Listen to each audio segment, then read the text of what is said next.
caught me listening to some Jeff Healy. What does that have to do with today's presentation? Absolutely nothing. Okay, my name is Bobby Vaught. Let's jump right into it. Don't forget to hit the subscribe button if you got nothing better to do in the next few seconds, so you'll know exactly when the next presentation comes out. If you're interested, I've been doing a whole series, everything you need to know to understand investing. I'm up to 14 lessons now. Did lesson number 14 just a few days ago.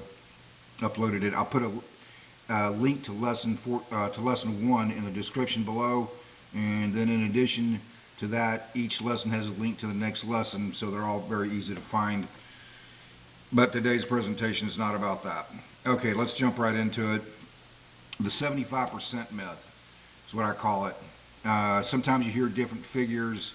Women only get paid 75% of the pay that men get for the same work, or 70%. Sometimes you hear different numbers in there. Usually it's about 75%. Let's analyze that, okay? First off, we need to understand that simplistically just pointing to data about men's income and women's income doesn't tell the whole story and doesn't really refute the point that I'm about to make here. That assumes that they all do the same work. They don't. We know, for example, that men historically, traditionally, and this is somewhat changed now, men historically, traditionally tended to study things more in science and technology. We also know that women, and this is still largely true and probably always will be, women are much more likely to take time off from work after having a baby, for example, for obvious reasons. It's just the, kind of traditional roles. Okay, so let's examine the 75% myth. That's just what I'm going to call it. You could call it 70% or 75%. I'm going to call it the 75% myth. 75% myth says women only get paid 75% of the pay that men get for doing the same work. Okay, so let's just analyze that. Let's think about it analyze it the way an economist would look at it.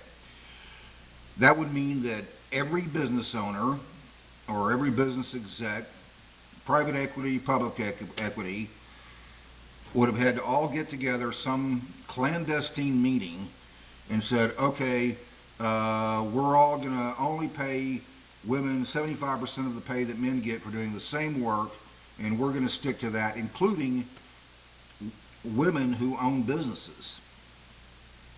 I mean, you'd have to believe in maybe the most wacky conspiracy theory ever. Let's just think that through for a second. That would mean business people whose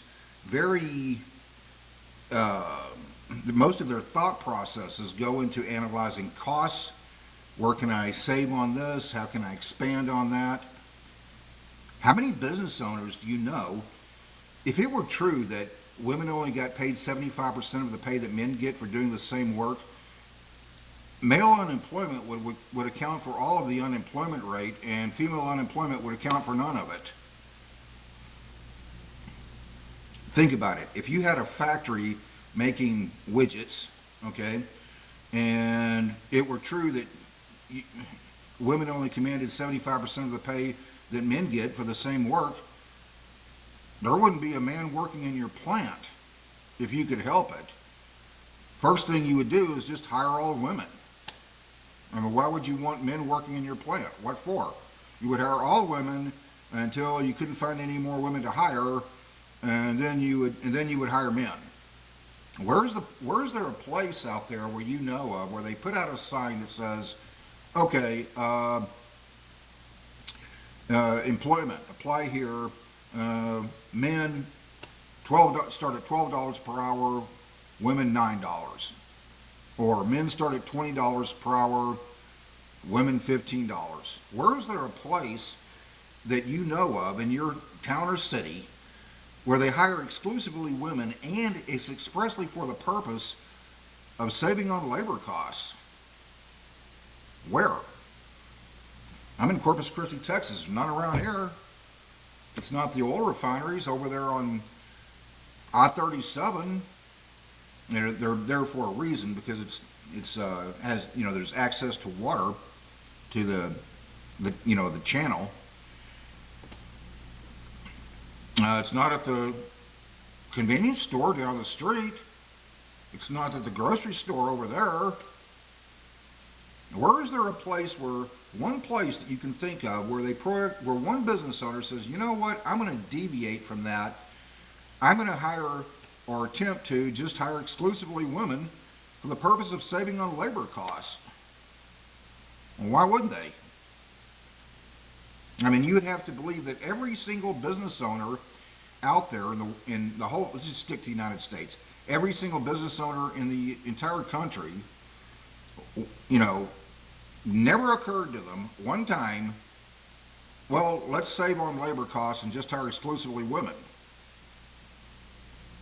If the 75% myth were true, male unemployment would account for all of the unemployment rate, and female employment would account for none of it, or very little. You would just hire all women. So why does the 75% myth exist? Here's the reason. The political left has a long history, and this is just one example. I could get into other examples, but it would be beyond the scope of this presentation here. The political left has a long history of creating political mascots for the purpose of attaining power. It's what they do.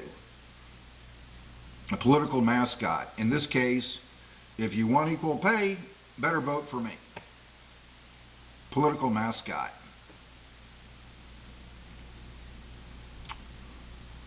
In any event, if you just analyze it the way an economist would,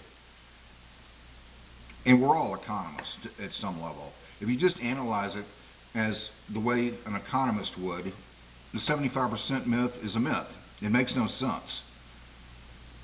You have a factory making widgets. If it were true that women only commanded 75% of the pay that men get for the same work, there wouldn't be a man working in your plant if you could help it.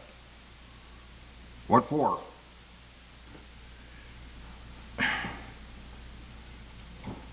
Okay, that's pretty much it for today's presentation. If you're interested, there's that series.